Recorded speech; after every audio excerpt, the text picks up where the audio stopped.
Hi, I haven't made a video in a really long time, over a year probably, but I've been getting a lot of comments on YouTube from viewers asking for updates and asking questions, and I just want to answer some of those questions and give an update for any of you who follow me.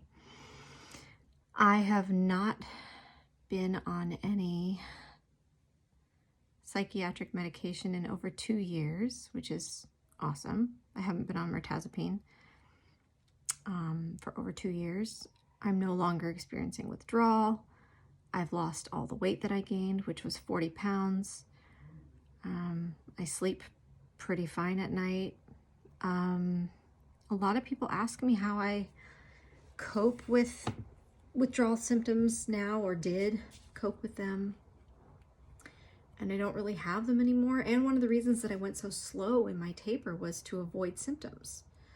And so they were pretty minimal there at the end. And that's why I suggest going slow, because it really does make it possible to get off the drug while maintaining a better quality of life, being able to continue functioning in your day-to-day, especially if you're a parent or you have a full-time job or both. I wouldn't have been able to do it otherwise.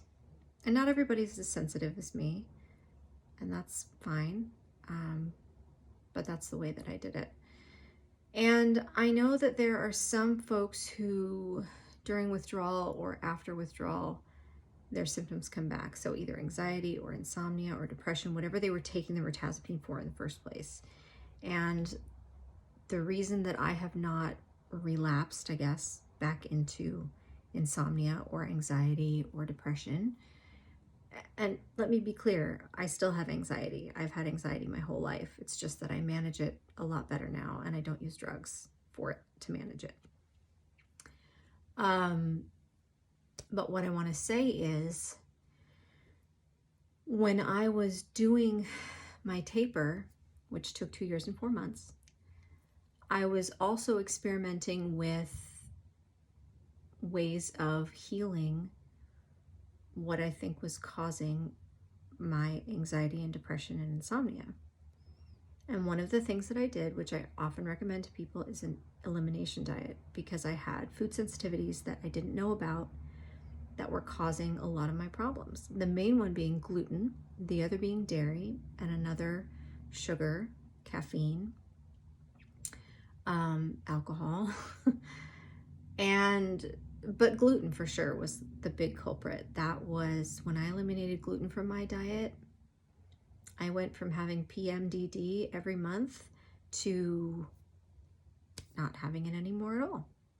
And now if I consume gluten on purpose just to test it, or if I accidentally get some into my system, I will end up having obsessive compulsive thoughts that I haven't experienced in years. And I will sometimes have panic attacks. And so then I know that I can't eat wheat. So I don't. And the same is true for my kids. When they eat wheat, gluten, they have trouble sleeping. Their emotions are just all over the place. My daughter's anxiety goes through the roof. She's 16. And my son just gets really emotionally unstable. And I don't know what that's about. I'm not here to try and figure that out. That's just how our bodies react to it. And I know that so many people are just really unwilling to look at the food that they eat and acknowledge that it might be affecting how they feel or think. Because food is a comfort. Food is something that we are very attached to, something that we use to numb our feelings. We consume things because they taste good and they feel good. And sometimes those things are really bad for us and we don't really know it. I mean, I don't have any digestive symptoms from eating gluten. My stomach doesn't hurt. I don't get gas or any pain in my digestive system. It's all mental health symptoms that I get from eating gluten, which nobody would ever think. But when I did this elimination diet, I took it out of my regular eating plan and all that went away. I've been lactose intolerant, dairy intolerant for most of my life, so that was an easy understanding, you know, okay, I can't do this food. And the other things, you know, here and there, I've experimented with letting go of other foods and how they make me feel, but that for me was the big key.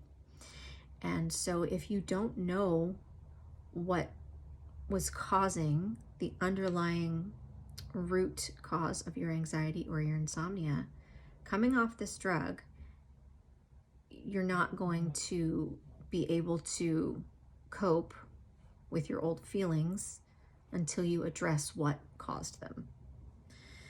And I don't know what caused them. That's for you to figure out on your own. And one of the things that I think is really helpful is looking at the foods you eat and experimenting with maybe trying to not eat certain things that you think might not agree with you.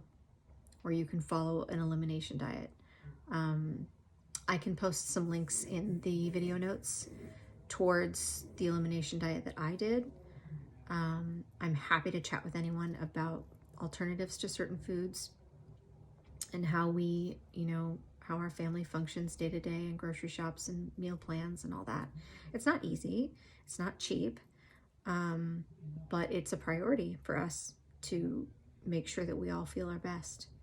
So that was most of what I wanted to say. I hope that I answered some questions that have been asked. That's about it. And I hope that you all are coping and thriving and managing. And again, I'm always happy to help with email questions regarding coming off of this poisonous drug. And I believe that anyone is capable of being free of it. And I also believe that we are all capable of feeling well, healthy and well. But it's up to us to take care of our mental health and physical health. And it's not always easy. And we have to be willing to do the hard things to get to a place where we feel good. So that's all I got to say.